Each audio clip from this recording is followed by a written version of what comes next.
O'zbekistonning barcha viloyatlarida qanday ob-havo bo'ladi? Assalomu alaykum hurmatli tomoshabin. Bizning kanalda har kunlik va haftalik ob-havo ma'lumotlarini bilib olishingiz mumkin.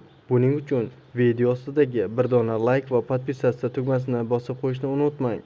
Like bosgan insonni Allohim doimo qo'llasin. O'zgidromet markazi 10-iyun kungi ob-havo prognozini e'lon qildi. Unga ko'ra havo biroz bulutli bo'ladi, vaqti bilan havo o'zgaruvchan bo'lib, yog'ingarchilik kutilmaydi. Shamol sharqdan 5-10 metr/sekund tezlikda esadi.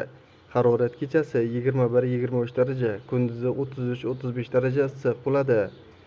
Respublikamizning tog'li va tog'oldi hududlarida havo o'zgarib turadi. Ba'zi joylarda qisqa muddatli yomg'ir yog'ishi, momaqaldiroq bo'lishi mumkin.